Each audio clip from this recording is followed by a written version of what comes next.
어떤 사람이 굉장히 좋은 차를 선물 받았어요.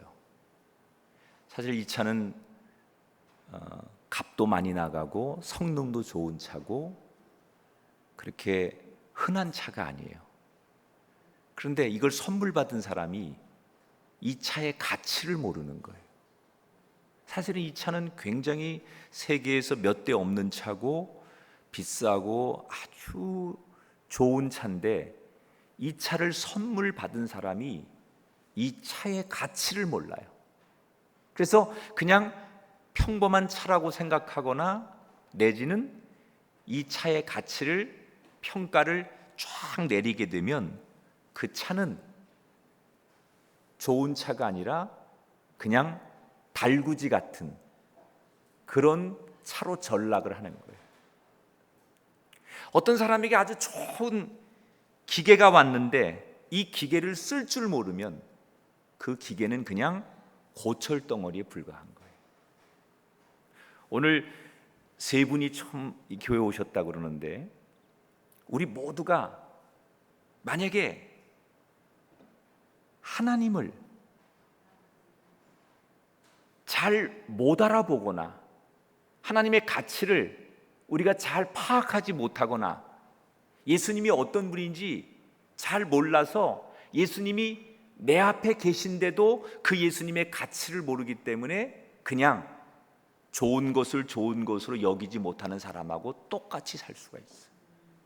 그래서 우리에게 중요한 건 뭐냐? 그 좋은 것을 좋은 것대로 볼 수 있는 눈이 열려져야 돼요. 그래서 오늘 설교 제목이 눈이 열려야 산다. 여러분, 훌륭한 사람들은 다 눈이 뜨인 사람이에요.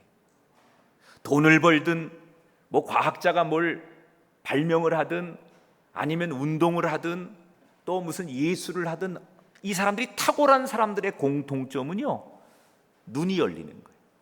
다른 사람이 못 보는 걸 빨리 보고 그 가치를 제대로 볼 줄 아는 사람은 어느 분야에서든지 탁월하게 성공하고 앞서갈 수 있어요.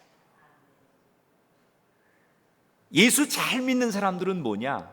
다른 사람보다 영적인 눈이 빨리 띄어서 예수님의 가치를 알아보는 거예요.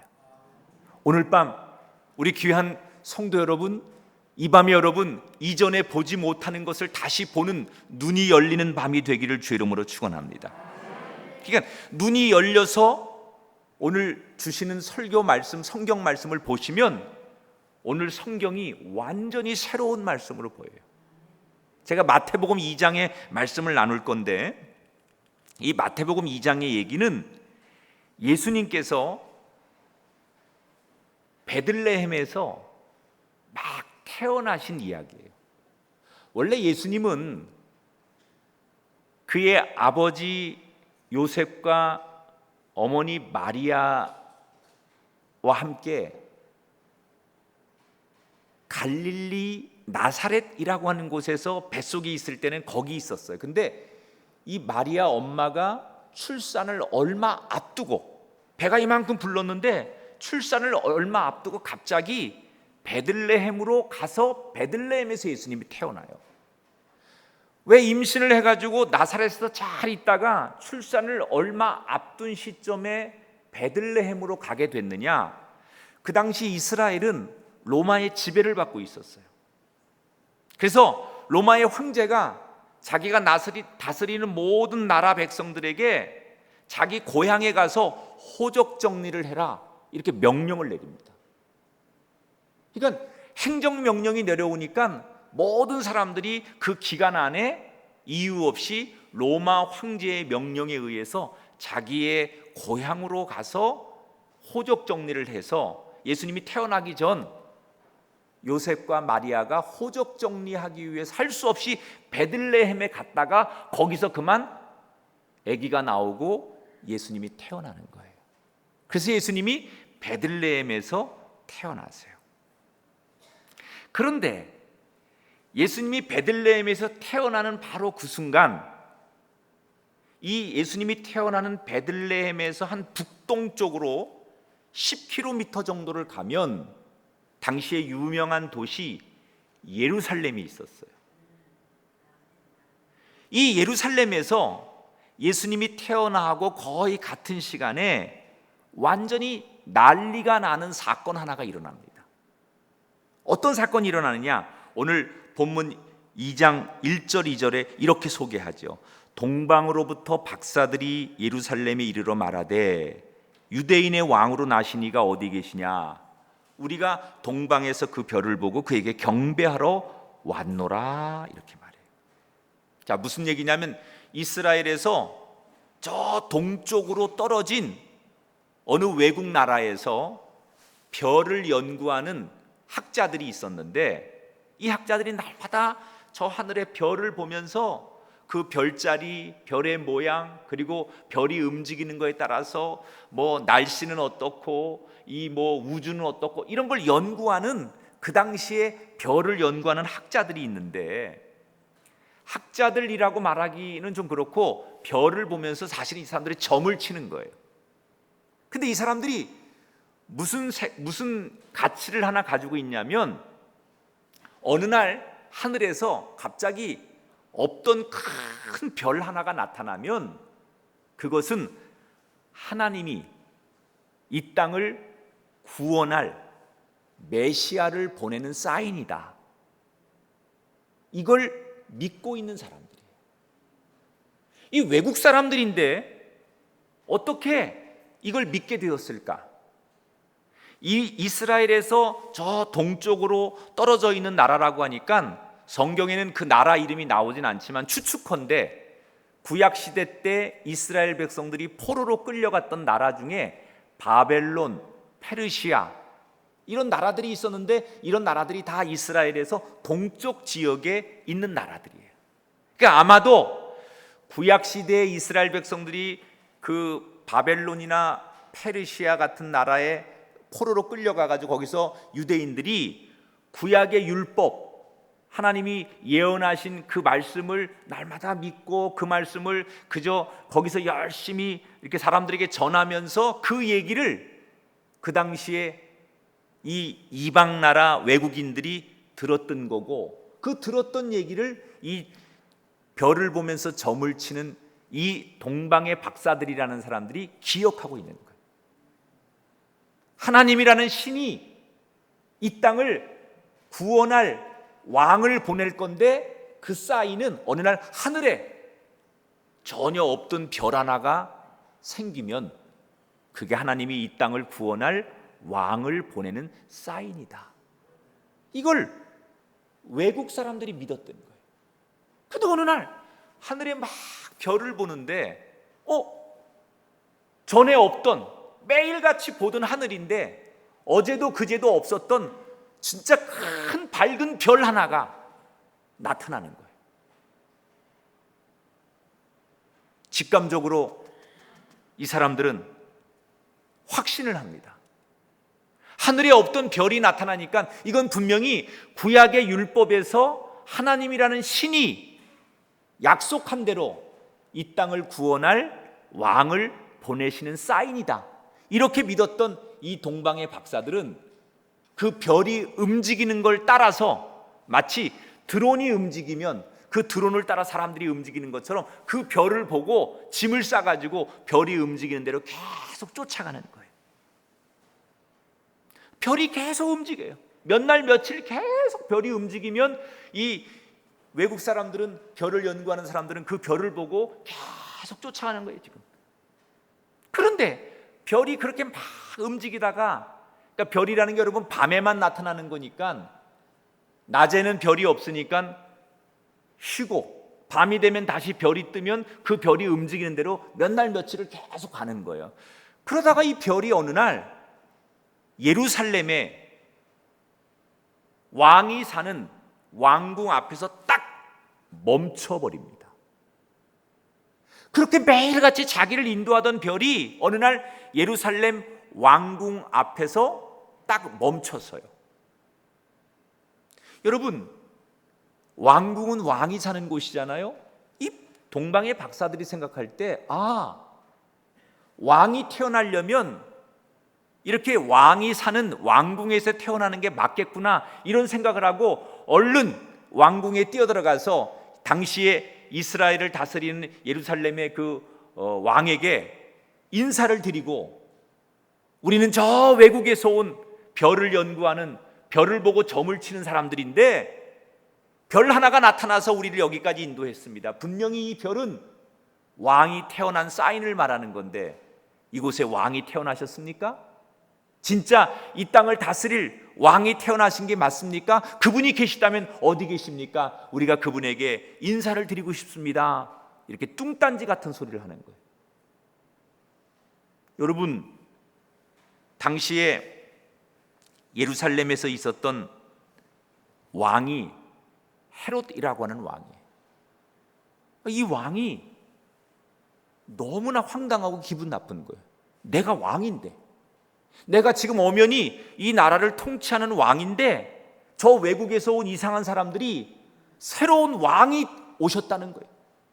그리고 그 왕이 어디 있냐는 거예요.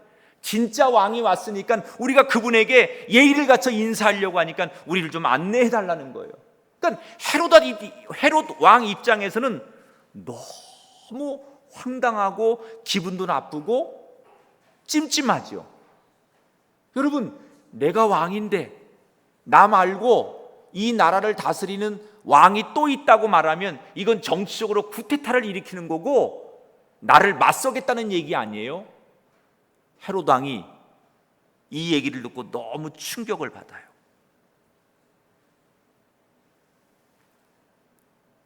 누군가 내 왕의 자리를 빼앗으려고 하는 건 아닐까, 이렇게 불안한 생각도 드는 거예요.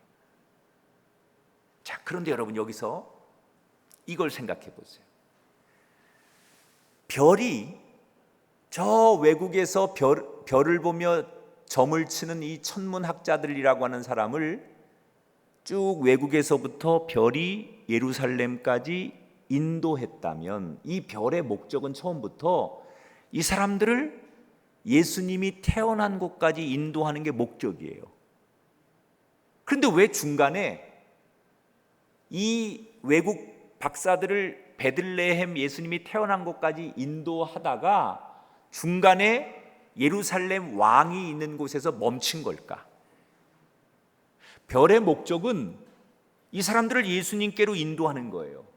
그런데 곧바로 인도하지 않고 왜 중간에 예루살렘 왕궁에 이 박사들을 인도한 걸까?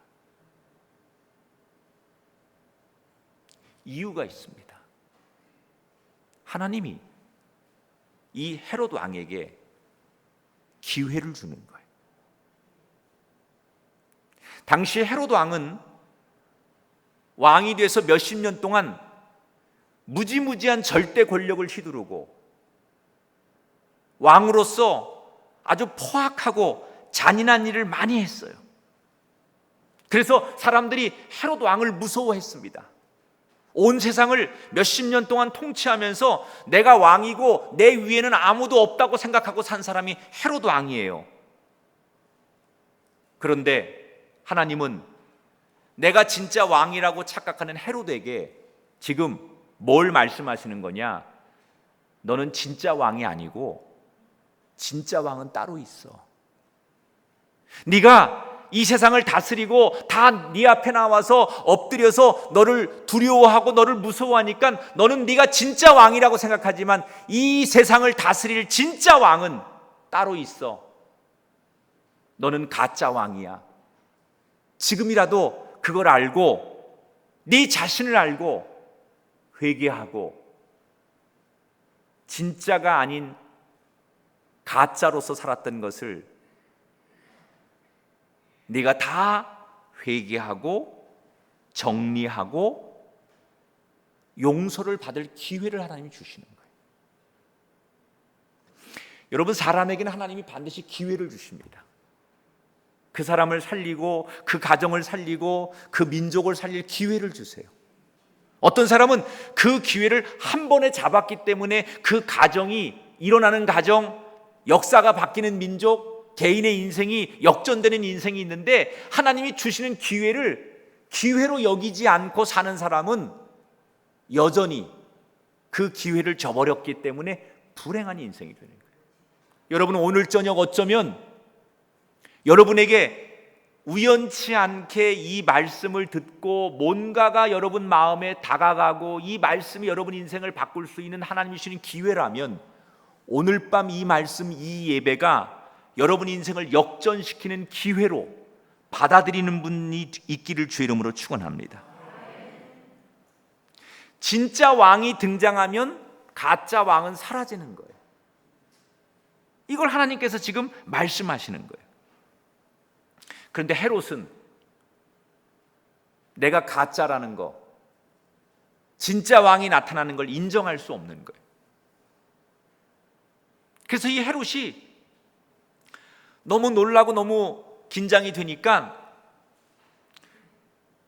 자기 왕궁에 구약의 율법을 공부한 아주 훌륭한 성경을 연구하는 대제사장, 서기관, 바리새인들, 이런 사람들을 긴급하게 소집하고는 그 사람들에게 자문을 요청하는 거예요. 야, 구약의 율법의 하나님이 이 땅을 구원할 메시아를 보낸다고 하시지 않았느냐? 너희들은 그 구약의 율법을 믿고 공부하는 사람들이니까 그 구약의 율법의 말씀 중에 메시아가 어디에 태어난다고 하나님이 말씀하셨냐? 이렇게 물어봐요. 그랬더니 이 대제사장과 서기관, 이 사람들이 왕에게 거침없이 구약의 율법에 이 땅을 구원할 메시아가 베들레헴에서 태어난다고 말씀하셨습니다. 미가서 5장 2절에 보면 미가라고 하는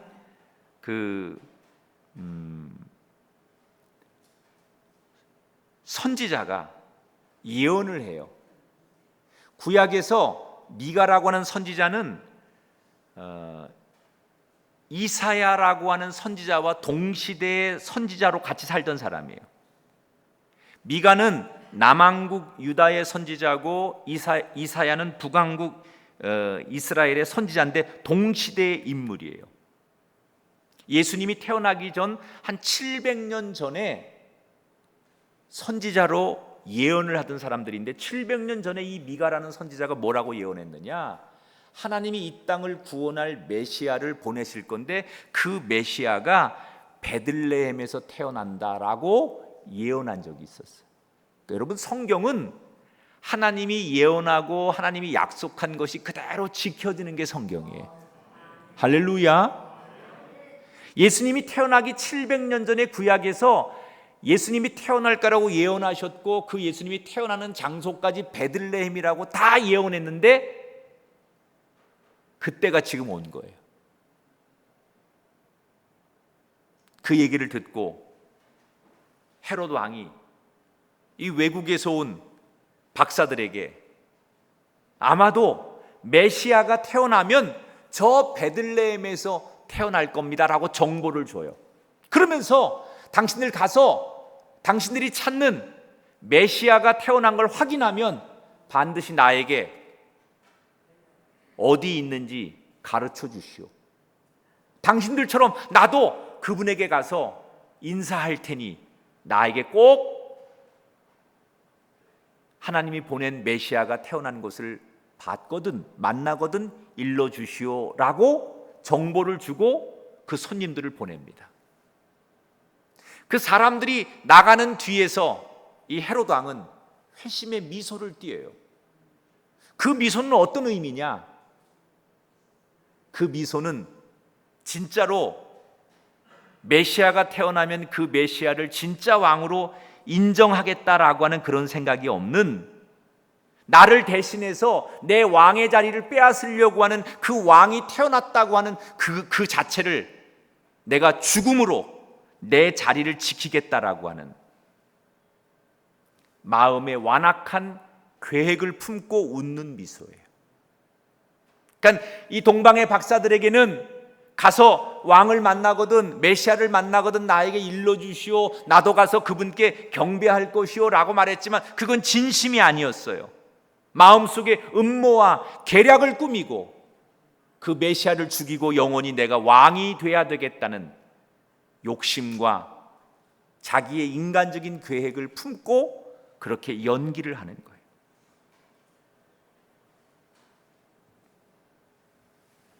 여러분, 하나님은 헤롯 왕에게 기회를 주셨어요. 비록 외국에서 별을 연구하는 이 동방의 박사들이라는 사람을 통해서지만 하나님은 분명히 헤롯 왕에게도 예수님께 경배하고 예수님을 인정하고 진짜 왕을 인정하고 내가 가짜 왕이었다는 것을 회개할 수 있는 기회를 하나님이 지금 주신 거예요. 그런데 그 기회를 헤롯은 송두리째 날려버렸어요. 왜 헤롯은 그 기회를 자기 것으로 만들지 못했을까요? 그것은 욕심이 자기 눈을 가렸기 때문이에요. 헤롯은 이 세상의 왕은 나 하나밖에 없어. 지금까지도 내가 최고의 왕이었고 누구 앞에서도 나는 말 한마디면 다 내 앞에 엎드리게 하는 절대심을 가진 왕이었는데 나 말고 또 다른 왕이 존재하는 거, 이걸 인정할 수 없었어요. 나 아니면 안 돼. 나밖에 없어. 이런 욕망, 이런 인간적인 욕심, 이 생각이 하나님을, 예수 그리스도를, 메시아를 보지 못하게 만드는 거예요. 여러분, 사람이 욕심과 욕망을 딱 가지고 있으면 안 보여요. 우리 인생을 여러분 뒤돌아보면 그때 내가 너무 욕심을 내고 막 욕망에 사로잡혀 있고 내 생각에 너무 사로잡혀 있었기 때문에 진짜와 가짜를 구분하지 못하고 진리를 구분하지 못하고 우리가 실패한 경험들이 얼마나 많은지 몰라요. 지금 헤롯은 욕심과 욕망이라는 것이 자기를 가리고 있었기 때문에 불과 10km 앞에 이 땅을 구원할 하늘의 진짜 왕이 왔는데도 그 왕을 알아보지 못하는 진짜 기회를 잃어버리게 되는 거예요. 여러분, 이건 헤롯 왕만의 문제가 아니에요. 저는 요즘 제가 그 뉴스를 들으면서 제일 화가 나는 뉴스 중에 하나가 뭐냐면, 어린 아이들을 부모가 방치해서 죽게 하거나 정말 이렇게 나 살기 힘들다고 애를 갖다 버리거나, 그러니까 너무 어린 아기들을 학대하고 방치하는 이 사건을 저는 접하면 너무너무 제 안에 분노가 일어나는 거예요. 어떻게 부모라는 사람들이 그 말도 못하고 가장 힘없는 아기들을 학대하고, 그래서 그 학대가 지나쳐서 심지어 아기들이 고통 속에서 장기가 파열되고 뇌가 다쳐가지고 죽는 사고가 끊임없이 일어나요. 엄마라는 사람이, 친엄마라는 사람이 남자친구하고 놀기 위해서 3살 된 아기를 방치해서 숨지게 한 뉴스가 나왔지 않습니까? 어떤 아빠는 태어난 지 2주밖에 안 되는 아기를 너무 운다고 그 아기를 집어 던져가지고 그 아기가 죽었어요. 이런 뉴스들이 얼마나 많이 요즘 나오는지 몰라요.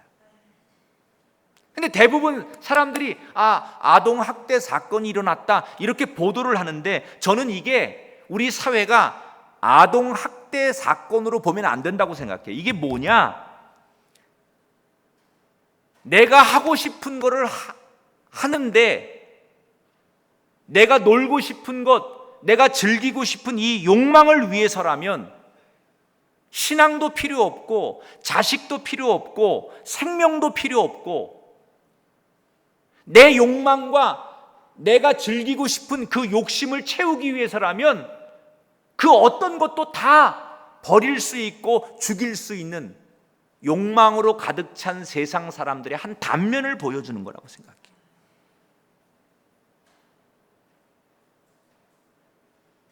욕심을 가지면 부모 자식도 없어요. 사람이 인간이 욕망의 눈이 멀고 욕심이 가리면 하나님이 하나님으로 안 보여요. 지금 헤로드 왕은 왕이면 뭐해요? 절대적인 힘을 가지면 뭐예요? 보아야 될 것을 못 봐요. 왜 못 보는 거예요? 욕망이 자기의 눈을 가렸기 때문이에요. 여러분, 우리가 정말 보아야 될 것을 보려면 이 땅에 우리를 구원하신 예수님을 제대로 보려면 우리의 눈이 열려야 하는데 그 눈이 열릴 때는 언제냐? 인간의 욕심, 인간의 욕망이 사라질 때 내 눈에 진짜 보아야 할 만왕의 왕 메시아가 보일 줄 믿습니다. 저는 여러분에게 이 축복이 있게 되길 바라요. 아무리 세상적인 것 많이 가져도 여러분, 진짜 보아야 될 진짜 왕을 못 보면, 다른 사람은 다 보고 있는 그걸 나만 못 보는 거예요.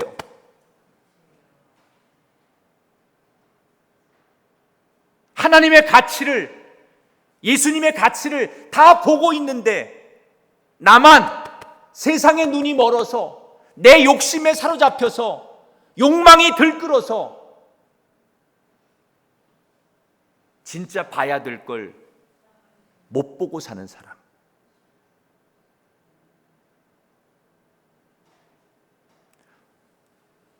오늘 우리 성도님들 모두는 눈이 열리길 바랍니다.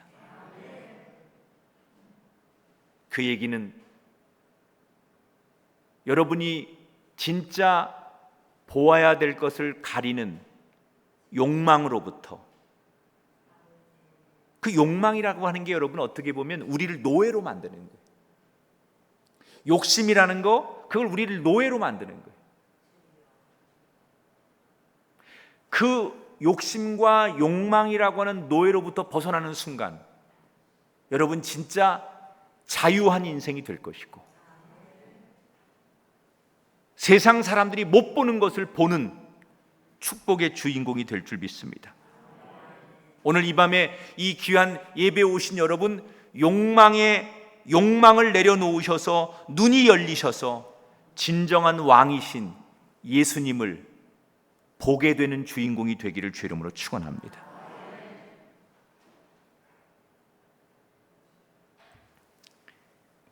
헤롯의 궁전을 나온 동방의 박사들이 다시 별이 움직이니까 그 별을 따라 움직여요.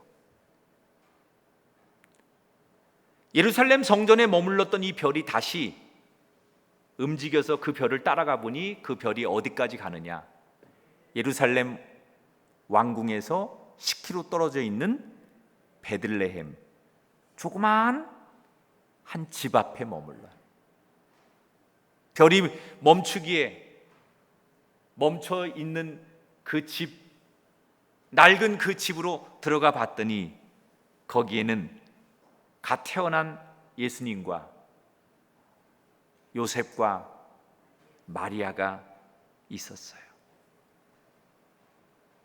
그들은 저 외국에서부터 준비한 황금과 유향과 몰약을 그 아기 예수님께 드리고 엎드려 절하고 경배해요. 비록 외국인이지만, 이스라엘 사람은 아니지만, 유대인은 아니지만 그들은 저 외국에서부터 순수한 마음으로 별을 보고 왔다가 예수님이 하나님이 보낸 만왕의 왕이라는 것을 마음의 눈으로, 욕심 없는 눈으로 보게 되는 거예요. 할렐루야. 너무 행복했어요. 우리가 저 멀리에서부터 이 별을 따라 여기까지 왔는데 진짜 이 땅을 구원할 하나님이 보내신 진짜 왕을 보았다는 사실 앞에 이 동방에서 온 박사들은 너무나 행복했어요. 그리고 그날 밤 그들은 숙소에서 잠이 들어요.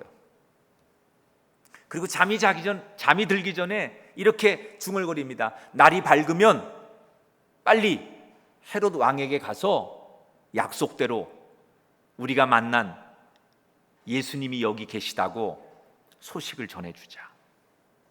그래서 내일 일어나면 순진하게 헤롯이 무슨 생각을 가지고 있는지 모르고 헤롯에게 약속한 대로 예수님을 만났으니까 이 장소를 알려주려고 아침이 되기를 기다리며 잠을 자는 거예요.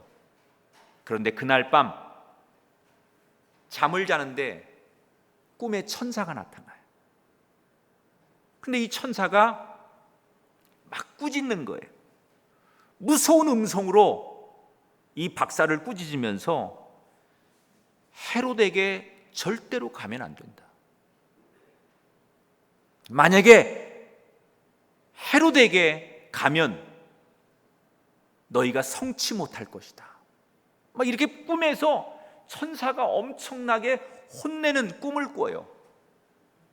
아침에 일어났는데 밤새도록 천사에게 혼나는 꿈을 꿨던 박사가 동료 박사들에게 야, 나 어젯밤에 꿈을 꿨는데 천사가 나타나가지고 헤롯에게 가서 이 예수님 만난 얘기를 하면 가만 안 놔둔대. 그 얘기를 했더니 나머지 박사들이 깜짝 놀라면서 너도 그 꿈 꿨어? 나도 그 꿈 꿨는데? 나도 꿨는데?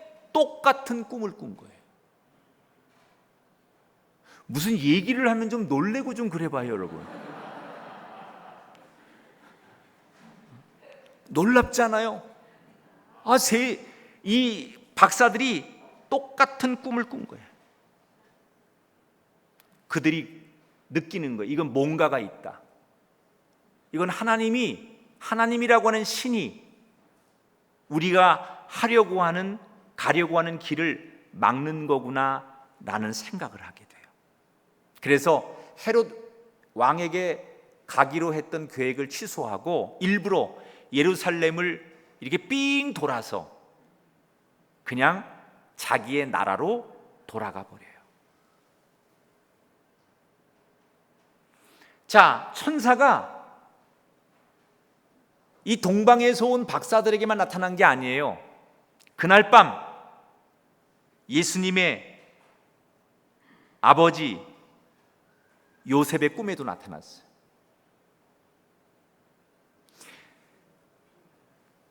동방 박사들에게 나타났던 그 천사, 마리아가 임신을 했을 때 요셉을 설득하기 위해 나타났던 그 천사가 동일하게 오늘 밤 요셉이 자는 그 밤에 또 나타나는 거예요. 여러분, 저와 여러분의 인생에도 하나님의 천사가 우리를 만나 주기를 주의 이름으로 축복합니다. 그러니까 요셉도 꿈을 꾸는데 천사가 나타나서 뭐라 그러느냐?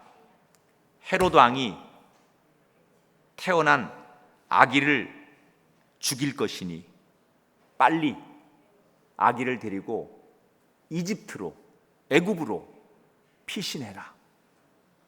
천사가 알려주는 거예요. 같은 날 밤 한쪽에서는 외국에서 온 박사들에게 헤롯에게 가면 안 된다라고 천사가 일러주었고, 그날 밤 요셉에게는 헤롯이 곧 아기들을 다 죽일 거니까 빨리 이곳을 떠나서 안전하게 이집트로 피신해라.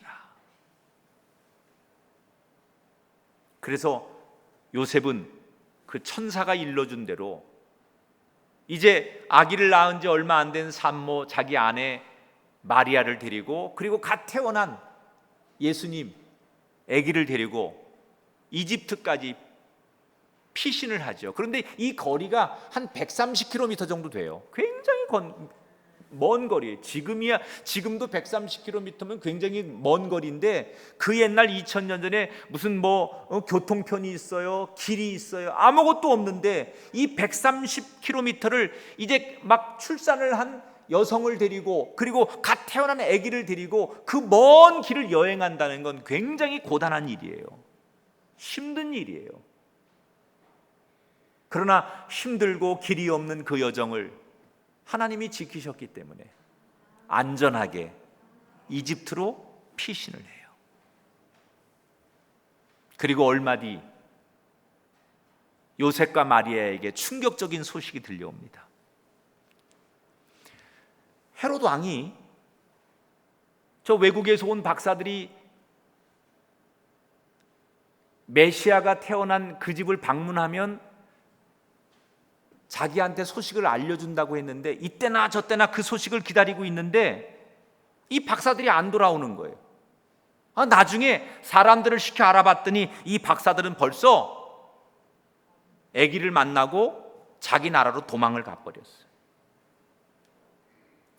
뒤늦게 박사들에게 속은 걸 알게 된 헤롯 왕은 분노하며 그 자기의 분노를 감추지 못하고 군사들을 동원해서 예루살렘에서 베들레헴 쪽으로 가면서 베들레헴 부근의 반경에서 태어난 아기들 가운데 2살 이하의 남자아이들은 다 죽여라, 이렇게 명령을 합니다.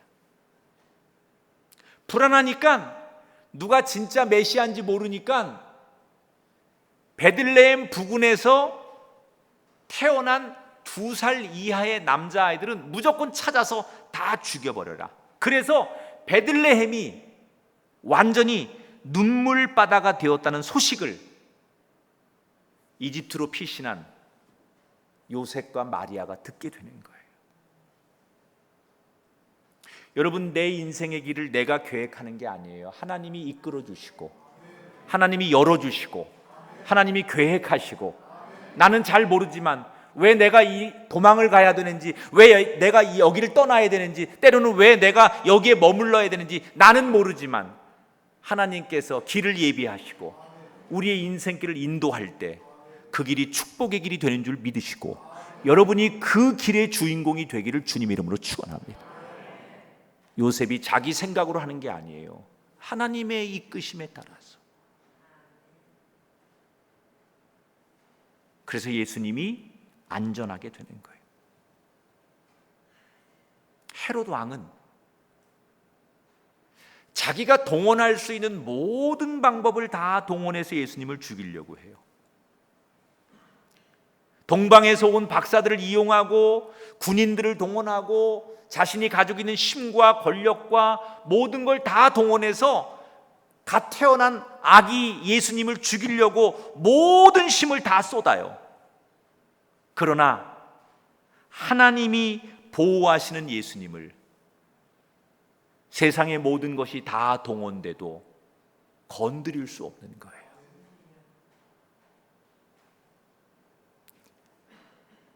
여러분의 자녀를 하나님이 보호하면, 하나님이 지켜주면, 하나님이 딱 품에 안으시면 세상에 별의별 것들이 다 동원돼도 여러분의 자녀를 털끝 하나 건들지 못하도록 하나님은 지키시는 거예요.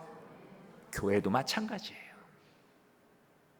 여러분의 가정도 마찬가지고, 여러분의 일터와 생업과 여러분의 사업과 여러분의 직장도 마찬가지고, 여러분의 건강도 마찬가지예요. 하나님이 지켜주시면, 하나님이 보호하시면 세상에 아무리 거대한 모든 것들이 다 동원되어도, 헤롯보다 더 무서운 것들을 다 동원해도 하나님이 지키시고 하나님이 보호하시면 털끝 하나 건드릴 수 없어요. 헤롯은 자기가 동원할 수 있는 모든 걸 다 동원하고 수단과 방법을 다 사용했는데도 근본적인 문제를 해결하지 못하니까 더 불안한 거예요, 헤롯은. 갓 태어난 2살 이하의 아이들, 아마 문헌에 보면 몇십 명 정도가 됐다고 그래요. 베들레헴이라는 도시가 그렇게 지금 우리 현대 도시처럼 많이 사는 게 아니라 한 1,500명 정도 살았을 것이다. 그 당시 베들레헴이라는 조그만 동네에. 그러면 태어난 아기들이 그 부근에 이렇게 산술적으로 계산하면 한 20-30명쯤 됐을 것이다. 그러니까 조금 베들레헴 지역을 확대해서 생각해도 몇십 명의 아기들이 죽었다는 얘기예요. 그렇게 하면 문제가 해결될 줄 알았어요. 그렇게라도 해서 자기의 왕의 자리를 지키고 싶었어요. 그런데 그렇게 했는데도 마음에 확신이 없고 마음에 평화가 없는 거예요.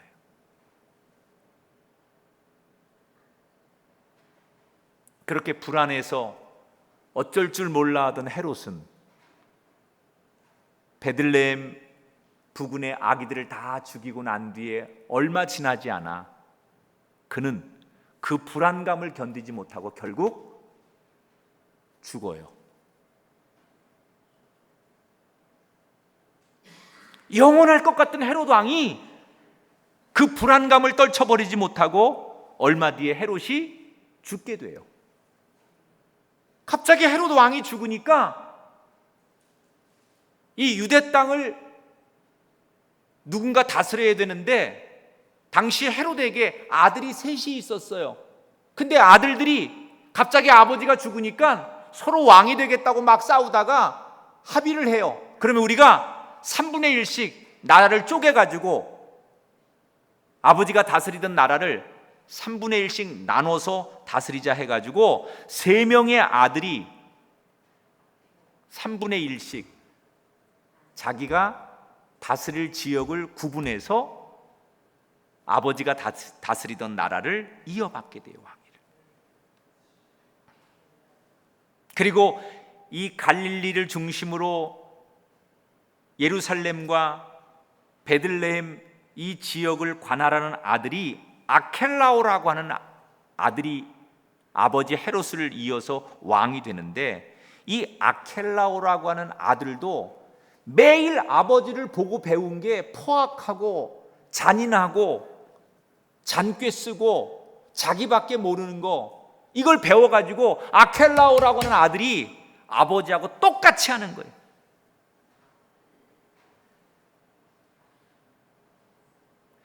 헤롯 왕만 죽으면 저 이집트로 피신했던 예수님 가족이 다시 돌아올 수 있을 거라고 생각했는데 헤롯 왕이 죽었는데 그 아들이 아버지 못지않게 포악하고 잔인하니까 결국 예수님의 가족은 다시 이스라엘 땅으로 돌아오긴 해야 되는데 베들레헴이나 예루살렘으로 가면 그 포악한 아킬레오라고 하는 새로 된 왕에게 또 어떤 어려움을 당할지도 모르겠다라는 생각에서 고민을 하고 있는데 다시 천사가 나타나요. 그리고 요셉에게 아기를 데리고 이스라엘 땅으로 가는데 저 가장 시골, 사람들이 잘 가지 않는 변방 갈릴리 지역으로 가라. 그리고 그 갈릴리 지역에서도 갈릴리라는 것은 그 갈릴리 호수 주변을 얘기하는 거예요. 한 갈릴리 당시에 예수님 당시에 갈릴리 지역은 갈릴리라고 하는 이 호수는 바다가 아니에요. 근데 바다처럼 커요. 세로가 22km 정도 되고 갈릴리 호수가 가로가 한 15km 정도 돼요. 그러니까 이게 원래 담수, 물이 모인 호수인데 워낙 크니까 사람들이 바다라고 착각을 하고 그냥 워낙 큰 호수기 때문에 바다라고 부르는 거예요. 그러니까 거기에는 풍부한 그 어장이 많아요. 고기들이 많고 그래서 바다는 아니지만 거기에서 고기를 잡고 생업을 이어가는 사람들이 많은데 훗날 베드로를 비롯해서 갈릴리 지역에서 많은 제자들이 업으로 살던 제자들이 예수님의 제자가 되는 과정이 바로 거기에서 나오는 거예요. 그런데 천사가 요셉에게 사람의 발길이 닿지 않는 가장 한적한 갈릴리로 가라.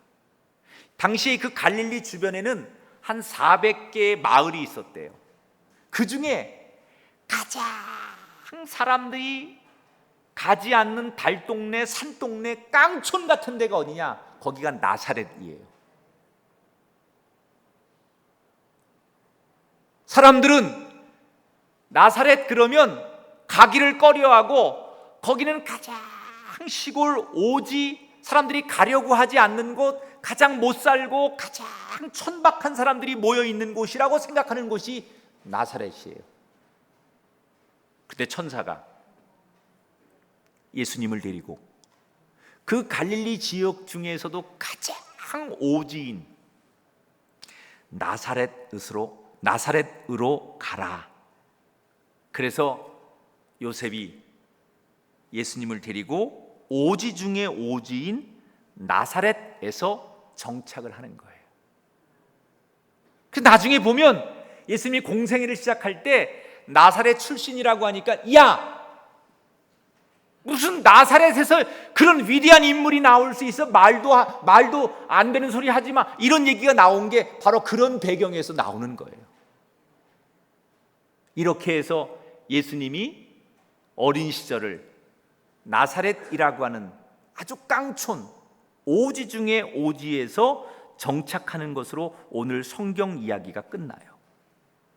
자, 제가 여러분에게 마지막으로 이 질문을 하나 드려볼게요. 오늘 이 마태복음 2장 얘기를 제가 쭉 들려드렸는데 이 마태복음 2장에 등장하는 인물이 굉장히 많아요.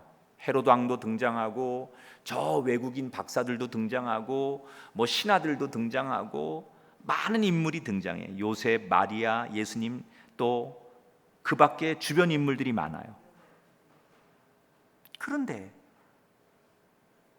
우리가 스쳐 지나가지만 다시 한번 생각해야 될 인물이 하나 있는데 그게 누구냐? 헤롯 왕 옆에서 성경 말씀으로 자문했던 헤롯 왕에게 야, 구약의 율법에 이 땅을 구원할 메시아가 어디서 태어난다고 기록되어 있느냐라고 물었을 때 거침없이 그 구약의 율법을 인용하면서 헤롯 왕에게 구약의 말씀을 가르쳐 주었던, 자문해 주었던 대제사장, 서기관, 다시 말하면 종교 지도자들. 여러분, 이 사람들 놀라운 사람들이에요. 한 번에 메시아가 어디서 태어날지 한 번에 맞춘 사람들이에요. 구약에 하나님께서 그렇게 예언하셨기 때문에 메시아가 태어나면 베들레헴에 태어난다는 것을 미가서 5장 2절 말씀을 달달달 외우고 있었고 그걸 머리에 알고 있었고 그걸 거침없이 왕에게 전해줄 수 있을 만큼 똑똑하고 모든 걸 이론적으로 다 아는 사람들. 그런데 중요한 것은 다 알고 있는데 너무나 정확하게 맞췄는데 정작 자기들은 그 베들레헴에 가지 않았다는 거예요.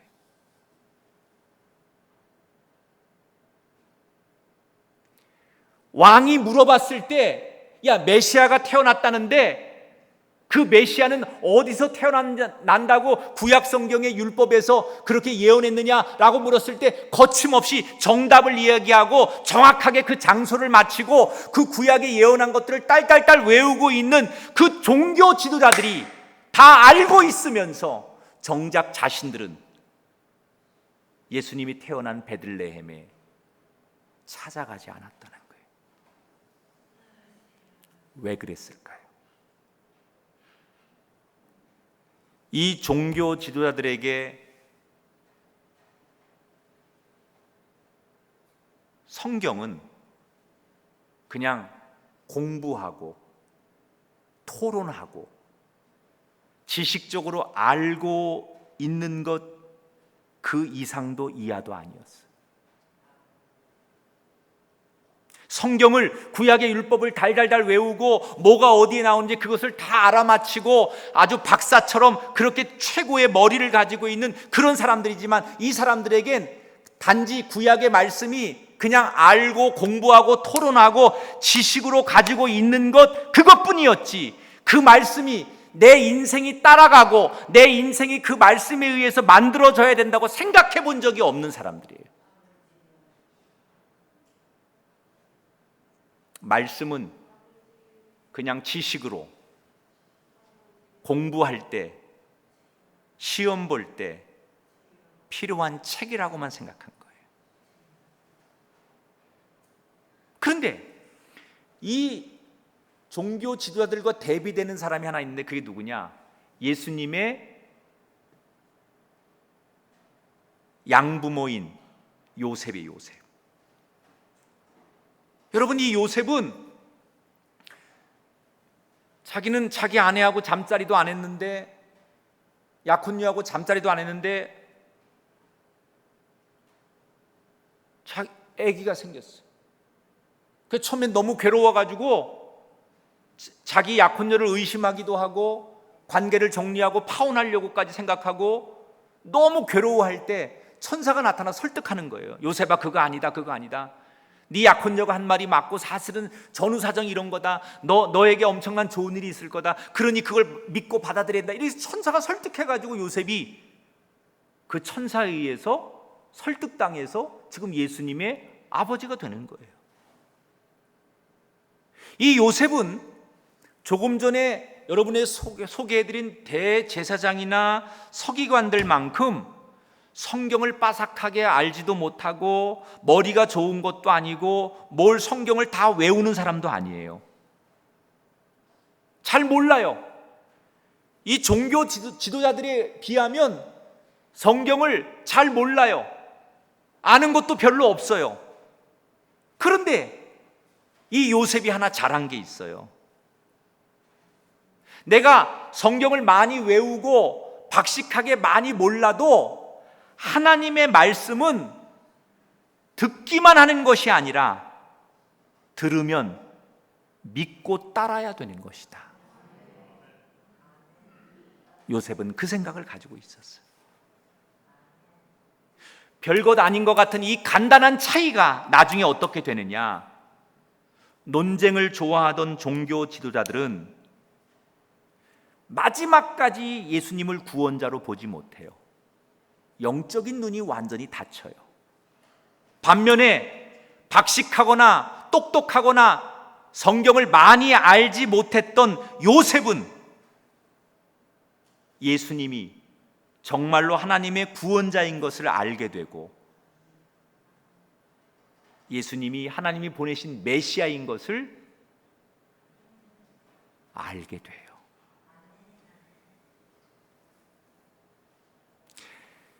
저는 오늘 한국교회나 우리 성도들에게 제가 정말 걱정하는 것 중에 하나가 뭐냐, 혹시 오늘 우리들의 교회들이 이 종교 지도자들의 모습을 너무 닮아가는 건 아닐까.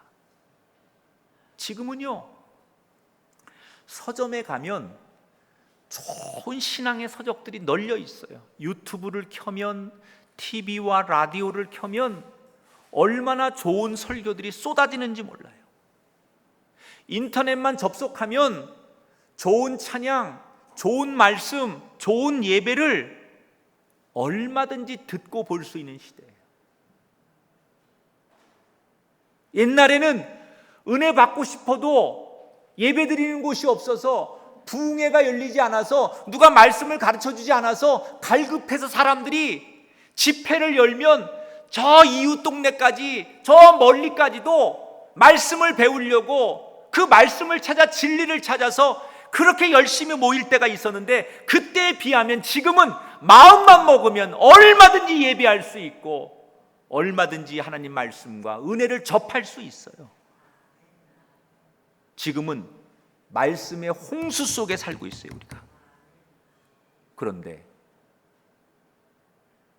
이렇게 좋은 세상에 살면서 왜 우리는 그 옛날보다 점점 더 쉼이 없는 걸까?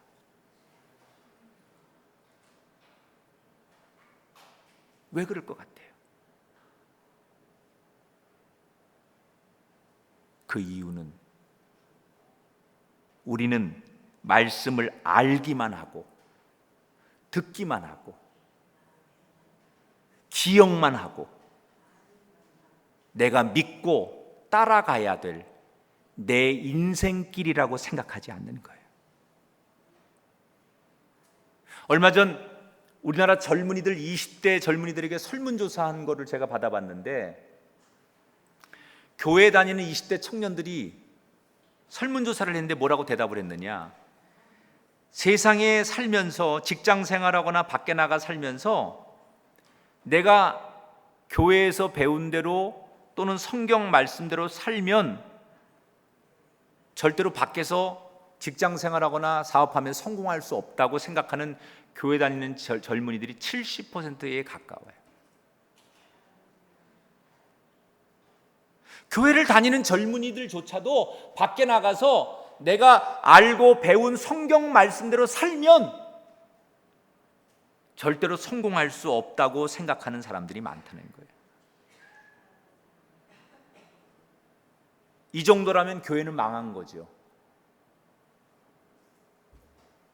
이미 교회는 망한 거예요.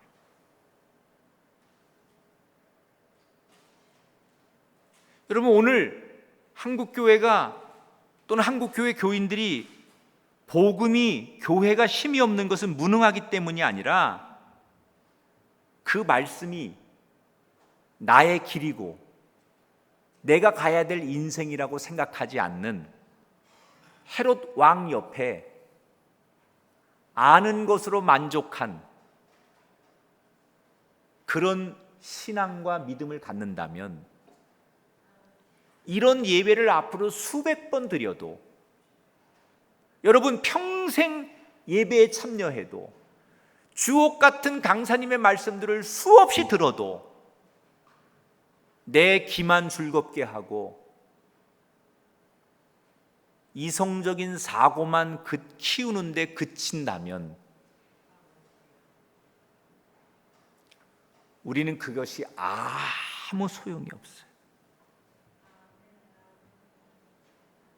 난 이만큼 알고 있어 지식을 자랑했던 종교 지도자들의 길이 아니라 무식하고 잘 모르고 많이 알지 못하지만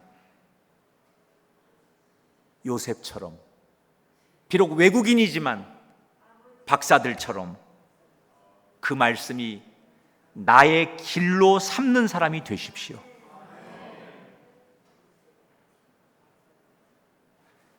그때 여러분의 닫힌 마음의 눈이 열려서 만왕의 왕이신 예수님을 만나고 하나님의 인도하심을 체험하는 복된 인생이 될 줄 믿습니다.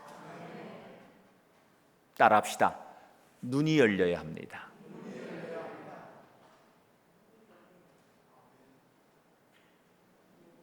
여러분, 오늘 이 말씀이 여러분에게 정말로 오랫동안 신앙생활하면서 마음을 울리는 말씀이 됐으면 좋겠어요. 내 마음의 눈이 열리고 영혼의 눈이 열려야 하나님을 볼 수 있어요.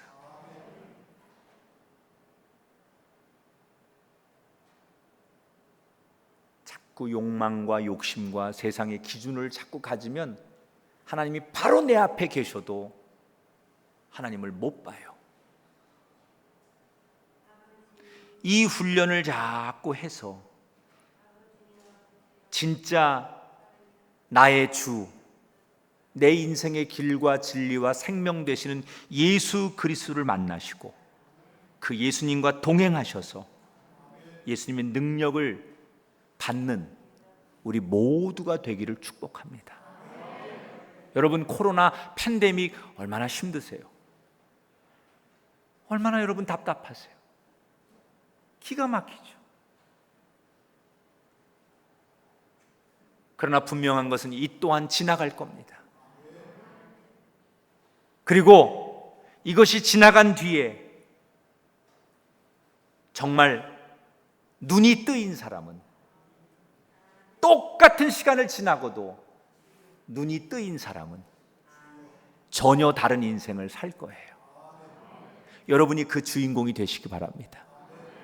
그래서 남들 못 보는 것을 보게 되시고, 아니 진짜 보고 있는 것을 나도 볼 수 있는 그 한 사람이 되셔서 여러분 삶에 정말 보이는 것이 행복하고 보기 때문에 믿고 따라갈 수 있는 멋진 인생길이 지금부터 열려지게 되시기를 주님의 이름으로 축원합니다. 제가 목사님 또 오라고 그랬으니까 또 불러주시면 다음에 또 와서 또 말씀을 나눌 텐데, 그때까지 여러분 열려진 눈으로 사시다가 우리끼리 통하는 눈으로 만날 수 있는 우리가 되기를 주의 이름으로 축원합니다.